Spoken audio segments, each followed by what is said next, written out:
Well, welcome to Sharing the Good with Dr. Denise Ball. I'm Denise Ball, and it is my joy to serve as your host of these conversations, and I'm grateful that you're here. Today, I'm welcoming back the amazing Dr. Anita Harkins-Mehsling, Associate Superintendent for the Archdiocese of Omaha, as we close our three-part summer series on belonging, school culture, and joy of the work.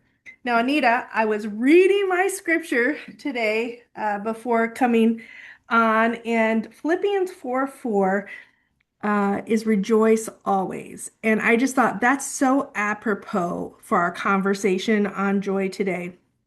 In our first conversation, you helped us understand why belonging matters. And then in our second episode, we explored the important role that leaders play in creating that belonging, that sense of presence, to ensure that those that we serve feel listened, to help build that trust so that communication is there. But today, we are bringing these ideas together as we consider how does belonging, connection, joy affect teacher retention, stability, and the overall health of a school community.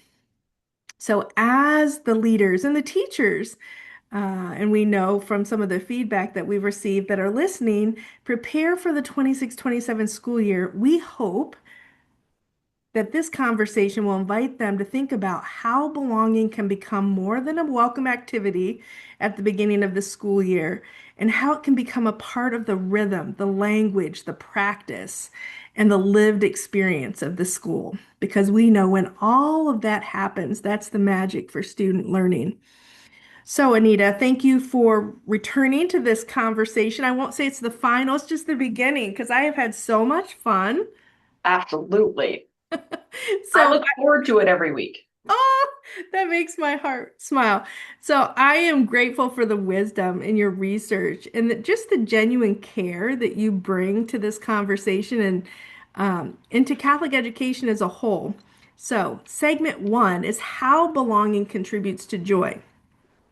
So as we begin, I keep coming back to that connection of belonging and joy. And Anita, how do you feel if you could wrap up? How does belonging contribute to joy among our faculty and staff? I think there's a direct causation. Mm, I agreed. think the more that our teachers, parents, students feel that are part of Mm, a community that cares not only for the children, but for them as well, they find personal joy in what they do, and that just radiates out, right? yeah. It's kind of like I remember, when I was a teacher, and if I happened to, get late and the kids didn't get into daycare right or whatever, and I'm rushing in, I bring all that with me. And I can remember, students in my first period saying, Miss Harkins, what's going on? What's up with you today? Nothing. You carry that with you, whether you are Mm, intentional about it or not. So our spirit, although it's internal, speaks very loudly externally to people. And mm, if we feel that we are belonged, because remember, going back to that definition, it is the perception a person has that they are safe, that they are valued, they feel trusted and mm, comfort in who they are and and in the community in which they're in.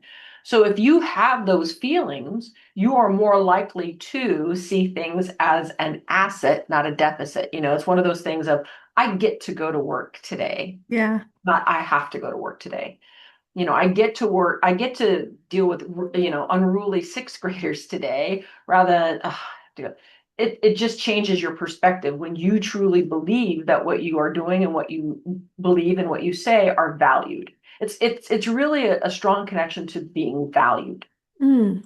So I'm going to share this, Anita. When after serving 28 years and I had that little health scare, which kind of had me put the brakes on everything and kind of lean in closer to retirement and lean into retirement, not closer, lean into retirement. Um, and at the same time, working with Loyola Press on my book that's coming out in January. At first I was sad because I'm like, oh, I'm not ready to slow down. But I have to say, God's timing is so important and always so good because you helped this for me because I am a joy distributor. But at this time where I'm having to slow down and I'm being encouraged to share the good, it's all kind of happened within the same time frame. And it's almost like the Lord knew that I need purpose because I feel called to serve, and that has been who I've been since I was a child. And so for me, I feel like the Holy Spirit, God gave me you as my guest feature for this summer series because I needed to spend this quality time with you so I could have community and I could have a sense of belonging during this transition into this new season of life as I embark on this adventure. So, what could have been a really negative, because I've trained my eyes to see the good, and I really have been able to embrace it and to see the joy in what God is doing and working through me in service to others. So thank you for that. I love the connection that you've made between belonging and helping people bring their gifts more fully into the community. And I think, again, you've done that for me in this summer series. So thank you for that. Mhm.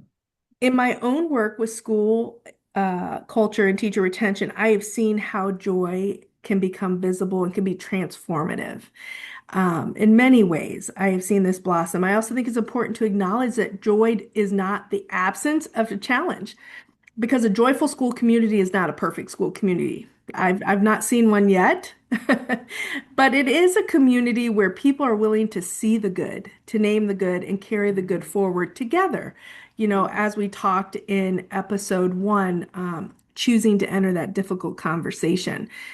So, Anita, how can leaders help people experience joy during demanding or challenging seasons of the school year? Because they're going to happen. And I think that intentionality plays a part in there. But what are your thoughts on that? Can we break that open a little bit? Yeah, I think you're exactly right. The intentionality. And again, that needs to be modeled from a leader. And that's a big lift for leaders at times, right? But I think that if again, we talked about this, just as a teacher pours a lot in those first few weeks of the school year so that later on it's not as difficult to get through challenging times. I think it's the same for principals and leaders of schools, that if you put that time in the beginning, when those challenging times come, it is just reminding, hey guys, remember the beginning of the year when we talked about we're a family, we're a community, we're here for each other? Well, here's what's going on now. How are we going to rise above? And I will tell you, I learned the vernacular to this the hard way as Mm, a principal, and our principals out there, I know, can identify this with this. I know you can as well.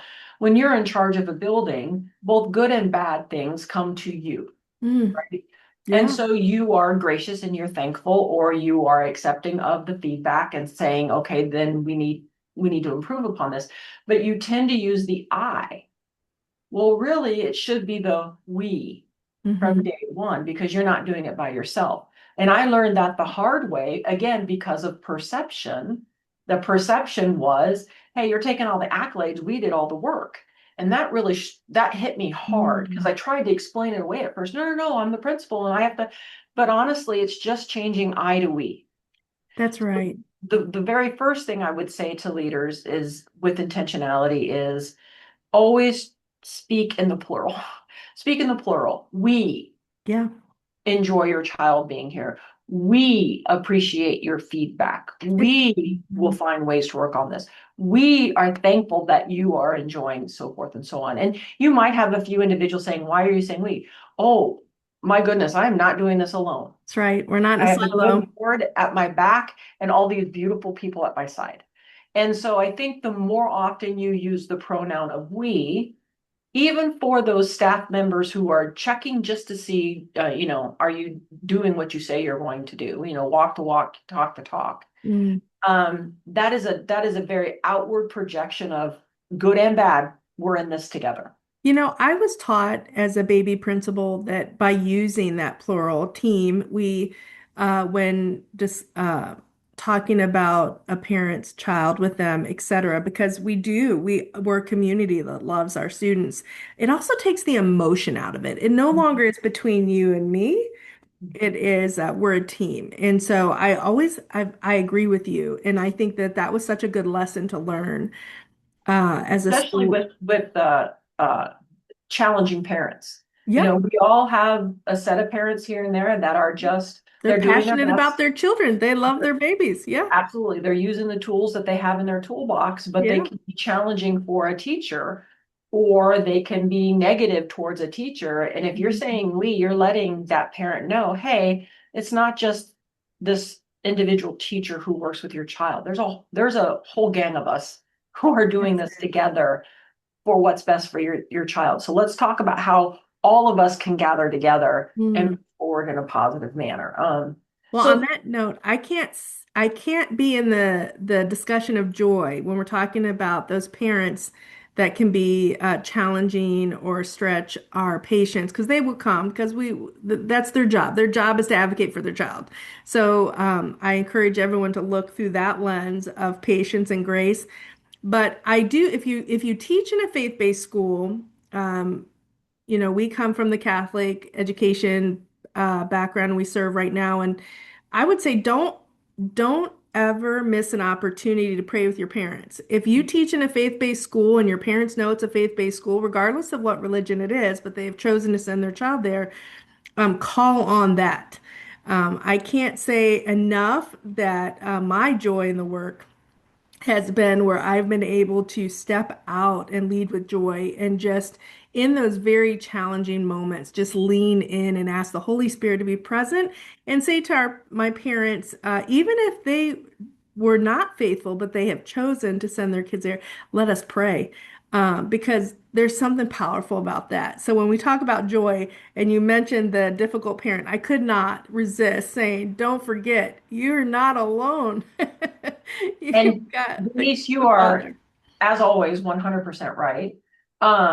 Because I cannot tell you the number of times I have been thankful that I've been able to pray, either Oh, yeah, because amen. I was nervous, I was scared, I was angry, frustrated, and, you know, also of having experience in the public realm, I now look at that thinking, oh my gosh, if I could have prayed before several of these meetings, they would have turned out so differently because it automatically diffuses the situation Yeah, and it allows us to stay centered on what is at the focus here is our life in Christ.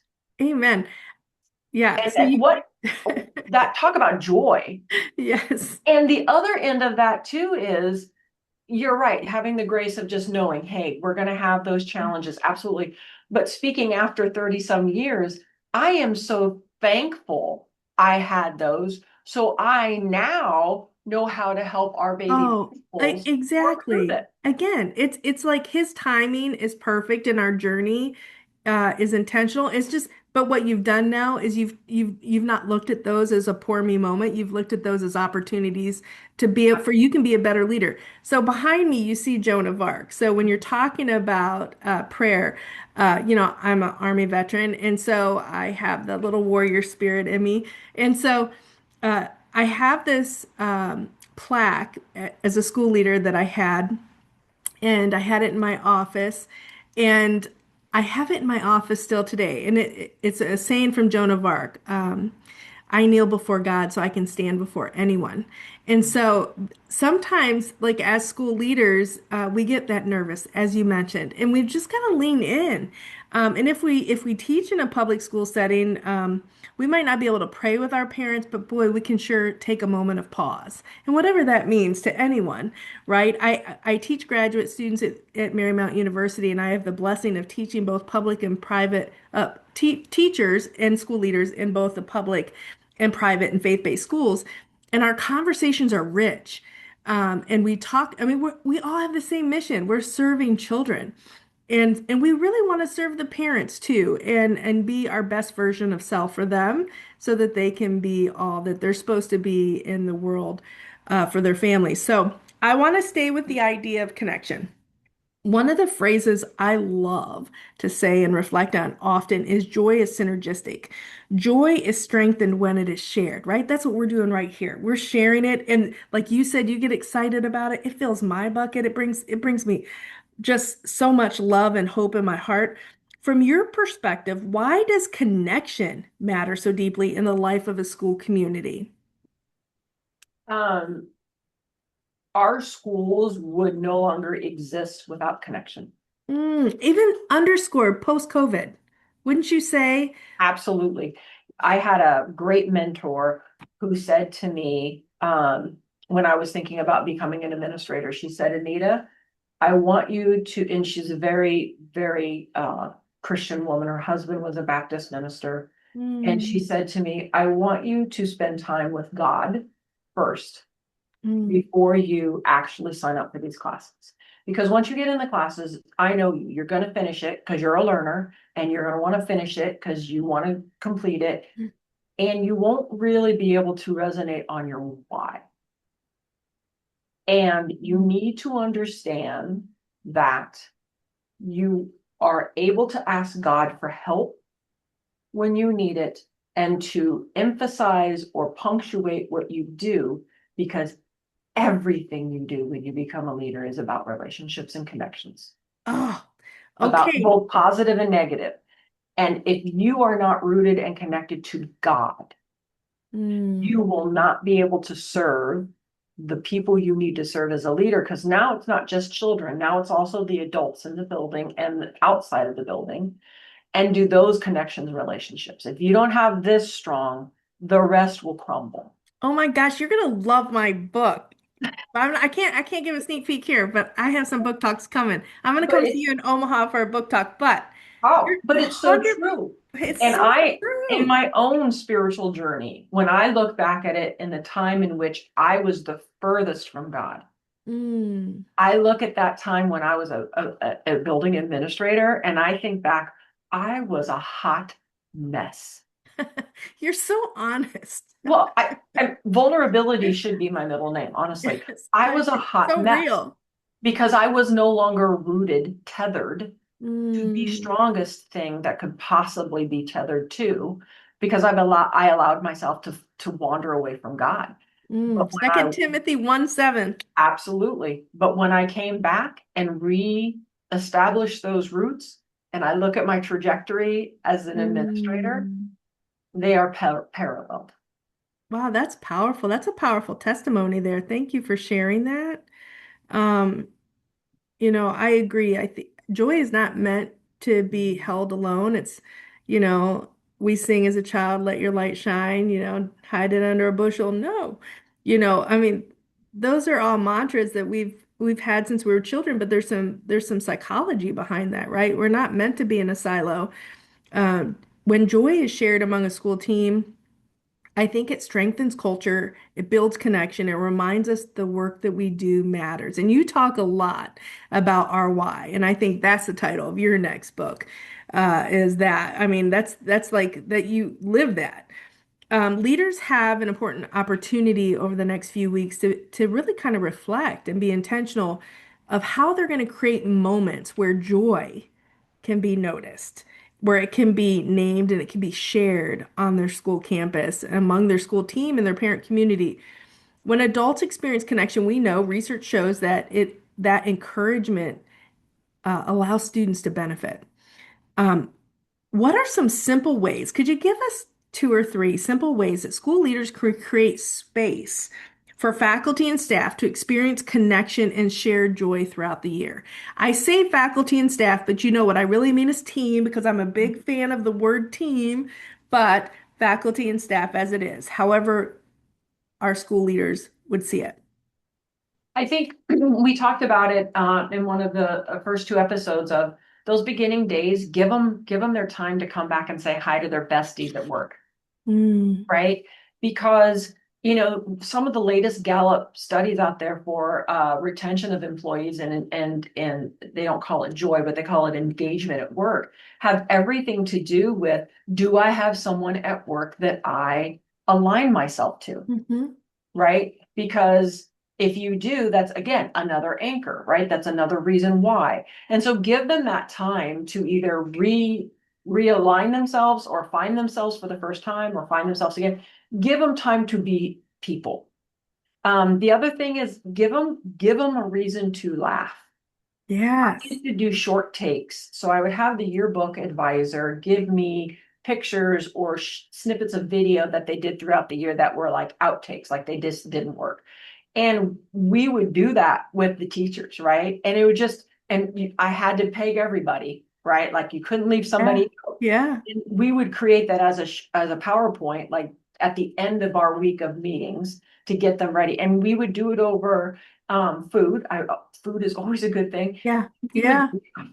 right? Some years I would do team building. If I had a lot of new staff, we would do team building, but not team building as it is, like it's a chore or anything. It was fun stuff. Like that was back when Minute to Win It was a really big thing. Hmm. So I was having them create structures with toothpicks and marshmallows, or they were stacking cups, or so that they were having fun and laughing. And then of course, again, we were taking pictures of that. And so just allow them allow them to express their joy, allow them to have that time with the people at work, because if you do that, you will find that beyond your intentionality of that consistency of being of fostering that sense of belonging in your school, a lot of times you will find out things from people Hmm. letting you know what's going on, not necessarily you viewing it first person. And that is invaluable because you can't be everywhere. You just can't.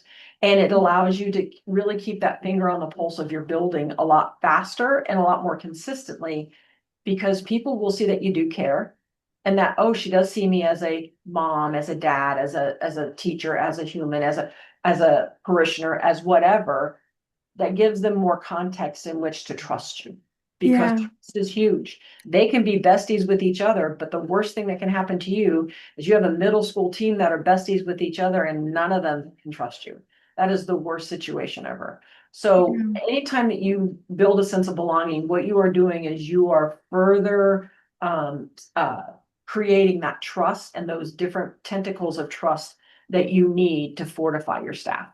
I love that. I think that I would encourage, in my research on teacher retention, team was the number one.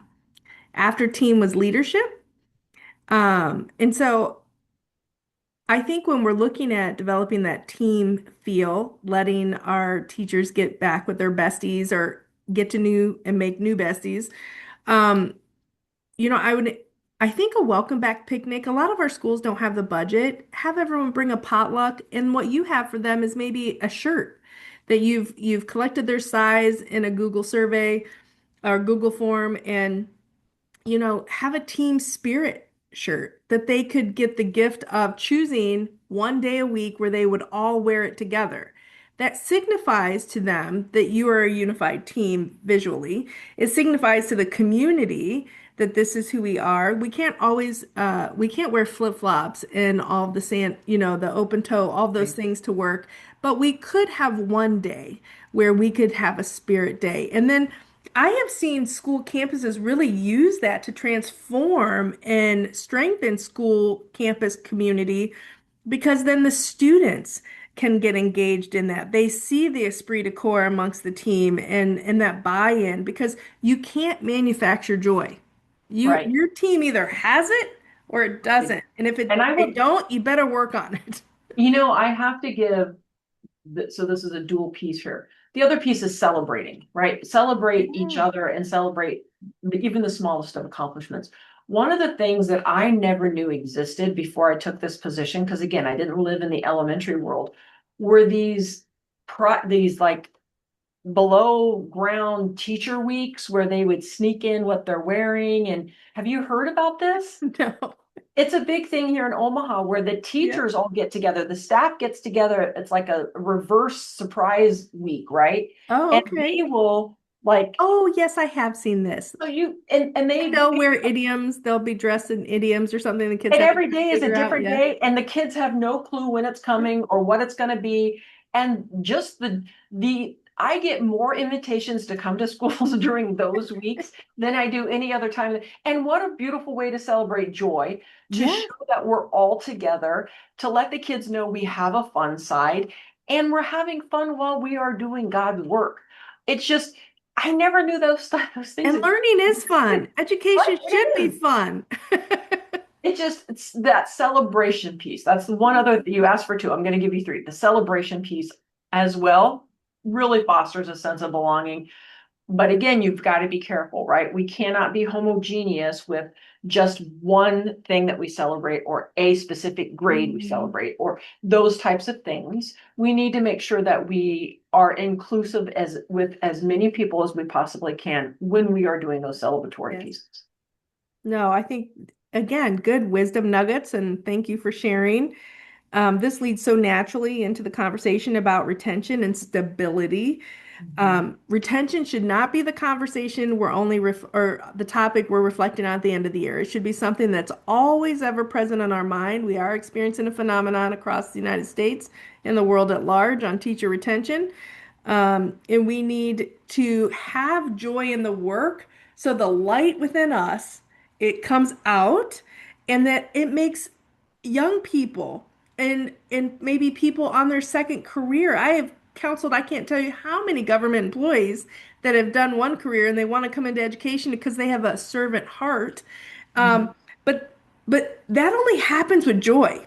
So we have to be joy distributors so that we can show all those around us that, man, to serve in education is a gift. What a privilege to help shape and lead the young people who are going to be our leaders for tomorrow. So we know that contracts, compensation, the human resources, the working conditions, all of those things matter. At the same time, educators also underscored need to feel seen, heard, supported, and have that community connection and that team that you mentioned. So, Anita, when we talk about how can belonging influence a teacher's decision to remain within a school community, um, is there an extra nugget there that you want to share when we're talking about teacher retention? Like as they're planning out, I've talked to many school leaders now who are they're planning out that week of welcome back, which is just a few weeks away now. Um, is there something they should tune in when we're talking about teacher retention? Let's get the teachers right off the bat so that they all know that, man, I'm so glad you're here. How can they express that joy? So I think it starts even further back than just like where we're at right now. I think it goes all the way back to when you are interviewing the person for a Yeah, position okay. or offering the contract, right? Especially in our faith-filled schools. We know that we're not able to pay them the money that public schools are able to pay them, right? We know that. However, we do have a lot more leeway with other types of compensation, right? Mm, So put a preach. package together. Let your people know that you when you are interviewing them, let them know like here's if you come to work at my school, here's what you can expect, right? And let them know. Here's the range for salary. Here's the range for insurance, sick leave, like all those common things. Everybody does lunch duty. Helping hand assignments are given. Right. But also add in, here are some areas in which you and I can have individual conferences to see if this will help you. Do we let people give their sick days to you in case you need them? Do we compensate? Like, look, I know, like, if you've been working a lot of time because we're coming up to parent teacher conferences, maybe on a Friday at 3 or Friday at noon, y'all go, right? Or three teachers go this Friday, three teach, That's right? right. Yes, Those are be things. creative. The other Yeah. thing is, hey, you can count on monthly potluck lunches or quarterly potluck lunches. Let them know ahead of time of what community looks like at your school. Love that. Let them know like this is what these are the types of things we benefit from our parent group, our home and school group, right? Here Mhm. are some of the things they do for our teachers throughout the year. List it. Let them know. And then let them have a tour of the school, but try to get a stakeholder who is a very good person at selling your school, selling the joy. Let them give the tour, not you. let somebody else tell them the same things that you just showed them on paper. Oh my gosh, Anita, I have to give a shout out to Megan Burke. So I had this first grade teacher when I was a principal, and she was young, right out of college and on fire to teach. And I used to bring her to my job recruitment because I'd have her at my table and I didn't have to say anything about the school. Mhm. She was like, "This is what we do for faculty and staff meetings. This is what we do. Da da da da. These are the parents. They're great." She was a huge part of whenever I had an opening on recruiting good teachers because they wanted to be with her because she exhibited such joy for the team. Yeah, I mean. I would say that I used to get so many people who would come to look at our school because of the joy on the teachers' faces on the school Facebook, Instagram accounts. They would see that the teachers were happy because as I would have so many parents say, "I want my kids here because your team is happy."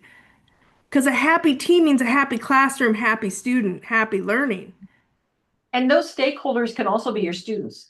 When I was Yes, a they building should be your principal, students. I created Yes. ambassadors and they had to Oh, interview for the yes. job.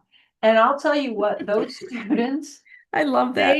they rocked it. I had one student who would say almost every time he was touring with a family who were thinking about coming to the school, he'd say, "Look, I can't even list for you all the teachers that I love because I don't have enough time on this tour."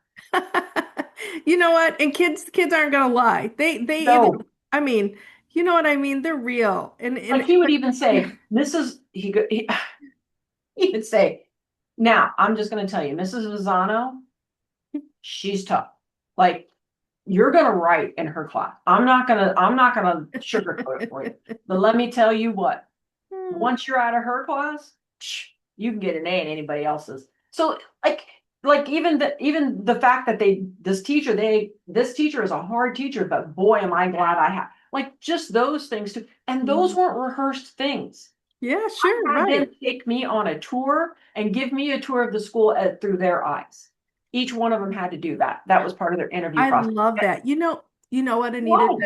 That just reminded me. I had student ambassadors at one of my school, and I didn't at the other. But what you just said, what a great idea to do for new teachers and new team members. Have the students present through their eyes why they love their school. I think that would be so powerful. Even to have a Absolutely. student say, welcome, Mrs. Ball, to our school. We're so glad you're part of our team. This is what our school's all about, and it's through the voice of a student, so that I mean, that would mean so much for me to hear what the students think of the school. That's really interesting. I even had an ambassador once tell students, now if you leave by the southeast door, it has been clocked. You can make it over to come and go and back in 38 seconds. That's a high school student. That's a secondary level. That's funny. But Um, but but it's real. it's real, Yeah, yeah, no, right? And I that's would have parents say to me, "Do you know that they have this?" I said, "Yeah, 38 seconds. Yeah, we know." They also know we have cameras. Oh my But goodness. just that joy, that all Yeah. of that just automatically just shows that, hey, we're not even here and we feel like we belong Yeah. It's here their because community, they're right? touching upon things that are trigger pieces for our family or for our child for whatever the different reasons are.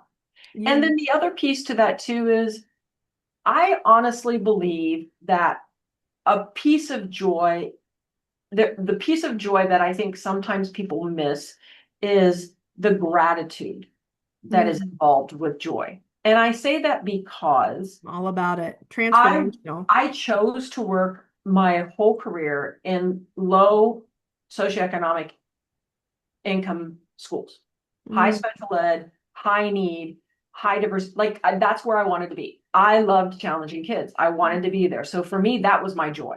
mm, But not all teachers are there, right? yeah. So what I did was I rented a bus and we took a tour of the neighborhoods from which our children came. Mm. And Powerful. I didn't really say anything. I just these are the neighborhoods from which our children are going to come, just so that you have a visual of what their life is. And the expectations to have for your parents that you're serving, because they're quite honestly, they're doing the best they can. Right. And so then we would come back, have lunch, and then we would do a reflective piece, like anybody have any thoughts on what you saw and blah blah. And every time, without prompting, I would get at least one teacher bold enough to say, wow, I guess I should be thankful that they come to school. Yes. Then pretty soon I'm thankful that so and so did, and oh my gosh, now I know why they don't ever want to take their books. Like then all of this stuff starts unraveling. Gratitude. And when you Mhm. start unraveling that and you start looking at again, I get to go to work. It's not I have to go to work. You see children's behavior, children's speech, children's everything, parents from a different perspective again. That's it. I used to have, that's exactly right. I used to tell, because I'm a former middle school teacher back in the day, I have, it is on my heart, these middle school students. And I would say to my teachers when I was a principal or to my principals when I was an associate, I would say, it's important for us to remember where our children are developmentally also, where they're coming from. And most of our parents, I mean, are just they're doing the best they can, and that's what we should think of first and foremost when we look at partnering with our parents. But I would have students who would fall asleep, and I would say, before you send a disciplinary notice home, let's just break that open a little bit. Let's talk with the student. Let's talk with the parents. How can we be a partner? Because we have no idea in today's day and age what's going on in the life of our children, and so we have to be that partner. So. Um, I appreciate that when we talk about giving our school leaders and teachers welcome back strategies. One thing that my teachers would always give high marks on my survey, I always surveyed them, right, often, was the parent association would give a welcome back letter like thank you for coming to serve our school and with a little gift that they had raised money for. And then always Father John or Monsignor Chuck and I would always write a letter too. Thank you for choosing to serve on our team. We're so excited to have you. And here's our theme for the year. Here's our focus. Here's, what we're going to do, et cetera, et cetera. But they knew right out of the bat. You mentioned that, like just start at the very beginning. I love how you said start about who you are at the interview. I love that. I love that transparency as much as you can offer to give that window. Um, but we do not enter education for the money. We just don't, and that's supported by research. It doesn't matter if you choose to teach in a public, private, faith-based school. We're not educators are not coming into the classroom for money. It is a calling, but we feel called for a purpose. So when we look at keeping belonging alive through the school year, I think it's important to make it really practical for those school leaders who are listening. The beginning of the year is often filled with this amazing positive energy, this excitement, and the best of intentions. Then the pace of the school year begins and the pace sets in. And you're like, Holy Hannah, what are some practical steps? Can you give us three practical steps when that pace kicks in? How are you as a school leader plugging in the joy to keep it alive and thriving? Because joy is synergistic. It needs to be fed with gratitude, training our eyes to see the good. What do you have for me, Anita?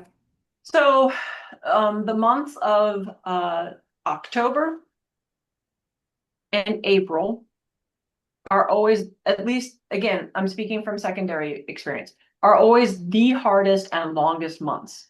You have the fewest number of days off for PD or for holidays or for religious observance, right? And so those were the months that I always knew that I tried to have extra pieces in there to show gratitude and joy for where we are and what we're doing. So I would Mm. always plan. Most people are like, oh my gosh, Nita, are you kidding me? I would plan an all school assembly.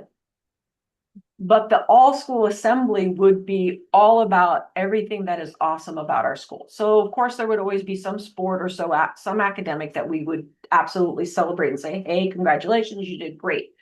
But then we would also do fun things, student versus teacher, Mm, different things. volleyball.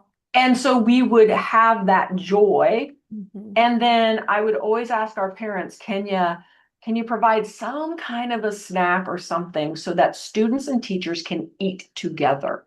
Mhm. And so those were my 2 months that I knew that I did extra things like that to do the outward, the very physical pieces of joy. A lot of laughter, a lot of smiling, a lot of contact, those things. But on the other end is my administrative team. Those were also months that I said, let's not do as many formal observations, right? Let's pull off on that. When you're doing department meetings, let's make sure we are doing. And I would always have a list of 4 or 5 things that they would have to do in their department meetings that would be celebratory or gratitude. Like maybe this is the time you give back and you give them a pizza or whatever, or you say, hey, instead of we're not going to talk about student needs today. Let's talk about our needs. How are we doing? How are you doing personally? Hey, so and so, I know your husband had heart surgery last week. How is he doing? Right? Let's take one of those meetings and have the focus be the people, not the process of your department, because it's during those long times that we sometimes forget. And if you can twist that Grinch feeling that you get in those months just a little bit, if you can tweak it, you can stay on the upside of maybe a downward spiral of just the general feel in your building. So those little things of celebrating the person, not the role, really help during those times. And each school, it can be different, right? Like it could be totally different months based on your level, based on where you are in the city, all those things. But if you know your community well enough, single out those times in both first and second semester that you know you can pour a little bit more in. The other thing is, again, and we talked about this in the first 2 sessions, always know that if you're being caught in the hallway or in the cafeteria or you're sitting at your desk and someone wants to talk to you, know your boundaries and follow up, because they do want to be heard and they do want to be seen, and Yeah. you want to make sure that you don't have those distractions. And that sometimes is a lot harder, especially when you're getting to the end of semesters. So maybe it's you are very intentional about where you are placing yourself, and we've talked about that as well, in the building at certain times. Um, I liked your recommendation in episode 2 where you mentioned you always carried a journal. And I think that's good for teachers and school leaders, right? Especially if you're a middle school teacher and you teach, 120 kids a day, having that journal just to kind of jot down who you need to follow up with is no different than a teacher or a school leader who has, to follow up. And it just because we can't remember all things at all times, but having that tool as a prompt of reminder is so good. I think it's I also important. used to do Yeah. things at different times of the year. Homecoming and prom, again, I was secondary, are also hard times of the year because, especially if you're in a low socioeconomic school, you have kids who Mhm. don't necessarily have the funds for that type of dress up. So we asked for people to donate their formal wear, Oh, I love both that. parents, community. We went to all the churches in the area. We asked parents, we asked alumni who graduated in the last couple of years to give Mhm. back their prom dresses or their suits, or even just a nice tie, a nice shirt, or if you want to buy new. And so then we would, our social worker was so awesome, Julie Mason. She would set up time for kids to go through that pantry I love and that. and get the needs that they would have for that time. But we went one step beyond. I would ask our gentlemen that would you please be available on certain nights, like leading up to that, if a young man came to your room, you would show them how to tie a tie, Oh, dignity. right? Young ladies, if you are really good at makeup and hair, would you be available certain days after Mhm. school or even before school? So if girls wanted to come in and get a tip of how to do their hair, because they can't afford to go have it done, so that, and we would do those types of things. It's like Quinceañeras were family. Hmm. huge. And one school, middle school, I was a principal at. And so we had, thank goodness, we had two PE teachers who would teach students simple steps so they knew how to dance when they went to a quinceañera. So again, the dignity of the person as well. And Yes. that generates joy more so sometimes than the bigger things, honestly. And honestly, with there's so much going on at the secondary level with the brain and developmentally that we're hoping that learning is retained and all of those good things. But when we're talking about some of our students who have are just in constant crisis, for whatever reason, those little acts are so powerful and they will have lifelong lessons in them, Yeah. right? So I even had a I love committee, that. I called it a meal train committee. And Mm, so, and that was for our staff, our faculty and staff. And so I always had a couple people who were really organized and loved to do that. And they could get people to bring food or whatever. This was before apps and all the fun sure, things. sure. Yeah, And, I know. that They DoorDash didn't and have all cell that. phones when we were teaching. Let me get my chalkboard out I here. know. Uh, I was so, there wasn't whiteboards until I became a principal. And I'm like, what? So And great. so that if something was going on in our staff's lives, Yeah. right? It could be an ill child, it could be a spouse, again, like had heart surgery or whatever, or a parent died or whatever. Just for a couple of days, our staff would rally and have food delivered to the house or to a neighbor or whatever, so that they didn't have to, that was one less thing they had to worry about. Hmm. Again, just those simple, again, dignity. It's We're here to help community you. too. You're talking about and it's all about team. Like one team, one mission. And I mean team is as far as the whole school community team. I think it's important when leaders are trying to establish and maintain trust, allowing teachers, faculty, and staff to be heard. I would encourage our listeners to somehow build into faculty and staff meetings the opportunity to share one joy and one need, right? Like through a team lens. Like we have to, like our teachers who come to us don't not everyone automatically sees through a team lens. So you do that by creating these little rituals. And but what it does is it also strengthens that stability for teacher retention. Um, I agree with you that gratitude can become a regular form of maintaining that stream of joy for our campuses. New faculty members can and should have intentional check-ins, 30, 60, 90. That's a way to make sure that you're strengthening retention. Um, I like the idea of having an anonymous box near my office door when I was a principal, and anyone could tell me who may need encouragement this month. So if I am your co-teacher and I'm like, wow, Anita's having a rough day or a rough week, I can just put on there Anita. It doesn't say why or what. It doesn't, I'm not being disloyal by, highlighting you, but it does allow the school leader, me as the school leader, to know that as a team, someone on my team knows that Anita needs a little bit more encouragement. And that is very helpful for me as a leader who has so many hats to wear, right? So, how can we create those opportunities where we're looking as a team lens of how to make sure that our culture stays healthy and that joy is thriving?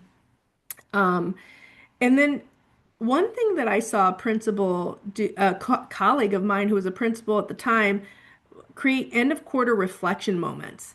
And that was shared with the teachers and shared with the community at large. And so this principle, like you talked about in episode 2, finding those connection points that matter for your community, this principal would send out a reflection end of quarter, so 4 times a year, and that was their connection piece. So they might not be at everything and they might not be communicating all the time, but her parents got used to seeing this end of the quarter reflection, and it was all about the good.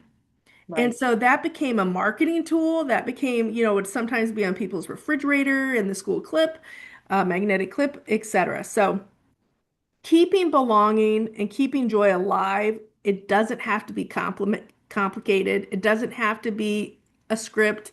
It can be authentic. It's just training your lens to see that.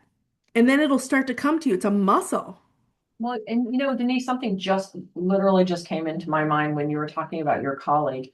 How wonderful is it that our building leaders now have the tool of AI to help them with this type of stuff, Oh, sure. right? Like if you have an account that's private, please don't go into open chat GPT. Lock it down. Lock it down, and you take the time at the beginning of the year to put in staff names, student names, whatever, birth dates, whatever, just different things. And then you can at any time saying, hey, you can go to your AI and say, Anita is having a rough day today. What can I do to encourage her? Well, if you've already got that stuff in there, AI is going to take care of it for you.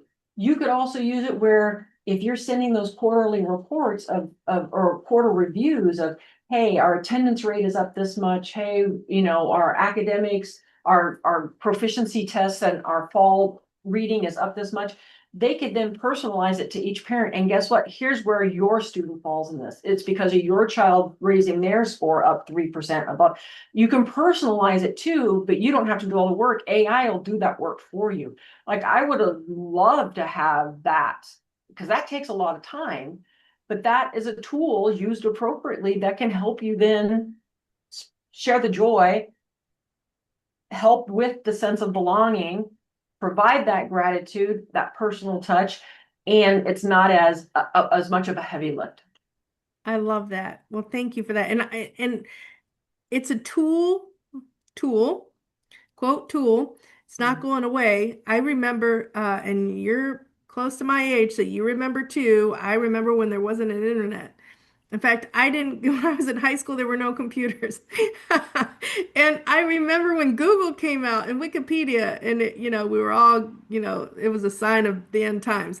Here we are, it's a tool. We need to be responsible and we need to use it responsibly. And, um, but it is a tool and it can be a time saver tool if we use it correctly. But, um, so our leaders are planning their welcome back. And so we've talked a lot about welcoming our faculty and staff. Now I'm going to throw a curveball here and just when we're welcoming back our parents, like our meet and greet night, whatever that looks like. I know some school leaders do it before school starts and they have a picnic or a popsicle, ice cream party, whatever. Or they wait until the classrooms are set up and the meet and greet and the parents get to walk through the classrooms. Whichever design they use, I think it's very important, essential that they use that one meet and greet with their parent to capture the same tone for the school year as they do for the welcome back week for their faculty and staff. You have that one time that sets the tone. My name is, here is my vision. I am your principal. I'm blessed to be your principal. Here's what the year is going to look like. Let's go. So, do you have any tips for our school leaders and our teachers who are going to be planning, if they haven't already, the framework for their welcome back parent night? So I always think, themes are always good, right? If you and your staff pick out a theme for the year, then whatever that welcome back, it deals with that theme. Because then you can always play off of that theme and it's not something personal, right? And personal in that, oh my gosh, how dare you think that no, this is our theme for the year, right? We're going to be Crusaders this year. And oh, by the way, here are the Crusaders that we know, right? So forth. So I'm going to be so and so, and that our classroom is this piece of the, that type of thing. That is a natural way of drawing people in and including them before they even step in. Like you're setting the pace, you're setting the identity. Identity is Mhm. a huge piece of the sense of belonging, and identity in that I can see myself in this identified role. And so if the sooner you can do that and lay the groundwork for it, and especially if you have kiddos in your class who might need some extra TLC, you can be prepared for that. And so anytime and this is a difficult one to answer because it's different in secondary than in elementary. Secondary, it's about academics and sports. Period. That Mm. that's what it is. And so it was more of our welcome back night was more of a curriculum night. It was more of a, you know, but what we did in the secondary is we would have a showcase of our teams. We would have a showcase of food. I always had our culinary students cook the food, which always went over like gangbusters. And we a Sure, lot of times use it as a fundraiser. sure. Um, but in the elementary, when I think of even my own kids, and I think back to years in which they felt more connected to the school than not, it was those back to school nights, that very first time of meeting the teacher. They're nervous, right? They're nervous to meet their, I just want her to like me. If I heard that once, I heard it a million times. So as a teacher and as a principal, it's trying to individualize their experience as much as possible. I love that. Um, one of the lessons I learned as a school leader, I learned as a parent of my son, from his kindergarten teacher over, almost 20 years ago, from Miss Withy at St. Mary's Catholic Elementary School in Michigan. Her welcome packet included, tell me something you want me to know about your child that will I will be able to create an environment where he will thrive. Mhm. And I remember that so profoundly. I was a teacher at the time, but as a school leader, I would give that to my parents and I would say, tell me about your family that's going to allow me, as your chosen school leader, to help your family flourish this Mhm. school year. That gives so much insight. And because I've had families say, we're going through a divorce, there's been a death in the family, there's, this, that, or the other. Please give us grace. And it was so helpful when I would be welcoming families in the morning to the car line. If I had that in my noggin, boy, I looked at things a little differently. It wasn't, wow, why aren't you doing this, that, or the other? It was, "Man, I have, Lord, be with that family today, you know? So that was a good lesson I learned from Miss Withy. Before we close our series, Anita, what is one invitation you would offer school leaders to carry with them for the 26-27 school year? What invitation would you like them to reflect on? Don't be afraid to be vulnerable. Boy, you've modeled that for us in these 3 episodes, I tell you.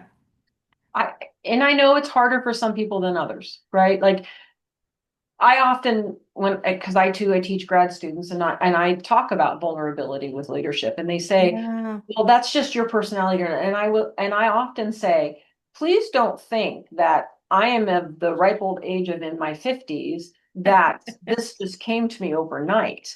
I had to work on being Magic. vulnerable because it's about what is too much and you have to learn that. But if you really reflect a lot, you will know what your why is, and that will lead your Mm, vulnerability level. And vulnerability doesn't have to always be spoken word. It can be actions. It can be the things that you do behind the scenes with parents that not everybody needs to know, but just a couple of parents knowing makes a difference. sure. That's right. You know, when I was diagnosed with cancer for the Mm, second time in 2012, I didn't tell a lot of parents because I was a new principal at that building. And so I just didn't, you're not going to come in and say you're a brand new principal. Oh, by the way, I have cancer. And then everybody's like, oh my gosh, is she going to be gone? And, sure, sure. Changes but the there were a narrative. few parents that I did discuss it with because they were vulnerable enough to come to me and say, "Hey, we're really struggling because my spouse has been diagnosed with. I want you to know Mm, my kiddo might be absent from, right?" Like, and sure. so I shared with parents, I too am going through cancer right now. I get it.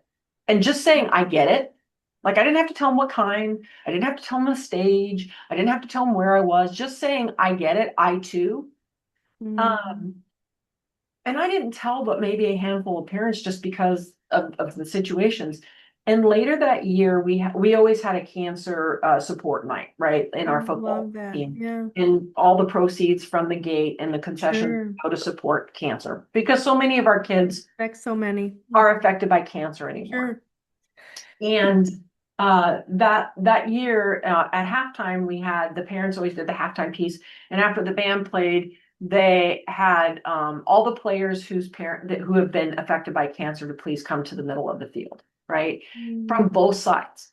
So we let the other team know as well, Yeah, and one then team, one mission, really. right, and then people in the stands, please stand if you Mhm. or someone you love is has been affected by cancer.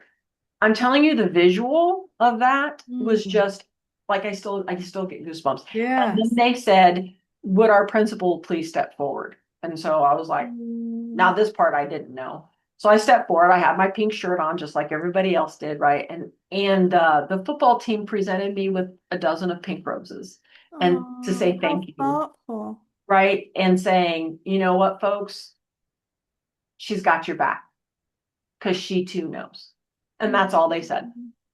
And so it doesn't come automatically. It's not easy. I'm not saying it Mm. flippantly. I understand that some people are more close vest to the vest than others.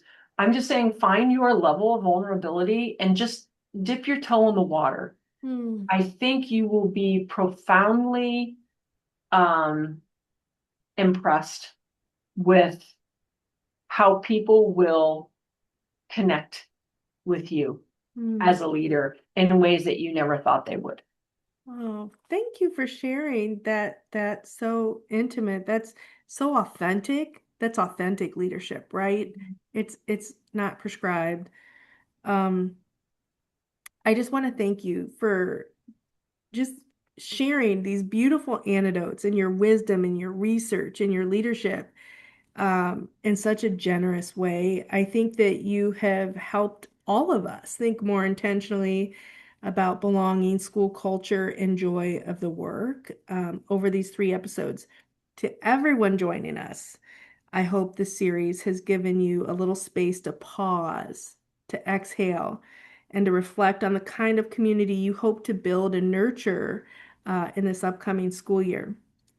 Belonging is not simply another initiative, as Anita beautifully showcased for us today, um, but it is the way it's reflected in the people and our experiences in the mission, in the leadership, and for one another. Because belonging matters, people matter, uh, joy matters, joy in the work matters. So. Um, Again, a joyful school community is not a perfect community, but it is a community that just focuses on training their eyes to see the good, calling it out, however that looks like, bringing it forward um, in all times, even those that might be challenging. So, as our listeners prepare for the new school year, I invite them to consider one question. What is one small, sincere practice that you can build into the rhythm of your school to help people feel seen, known, valued, and connected? As you reflect on Anita's words, I hope that that will give you some reflection tools as you build out your framework. Um, I want to thank you, Anita, for being with me and joining me throughout this summer series.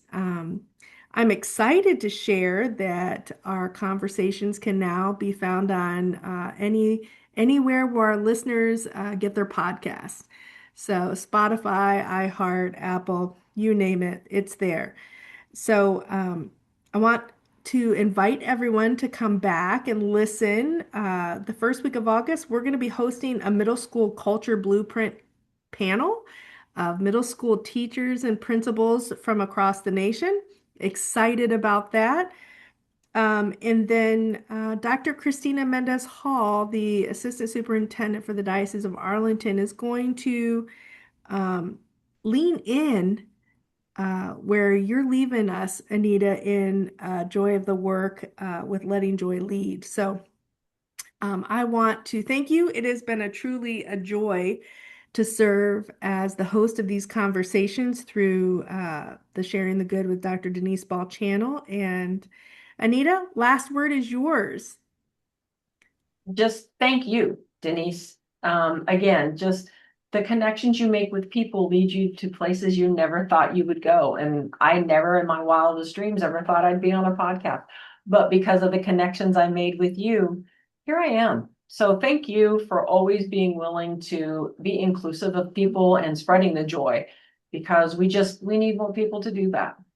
Oh, thank you. Well, this is just the beginning of our collaboration, no doubt. And we've got some exciting announcements, you and I, in the weeks to come. So, but until next time, let us be committed as a Sharing the Good community to doing just that, sharing the good, because when we train our eyes to see the good, amazing things happen. Thank you, everybody. See you soon. Bye bye.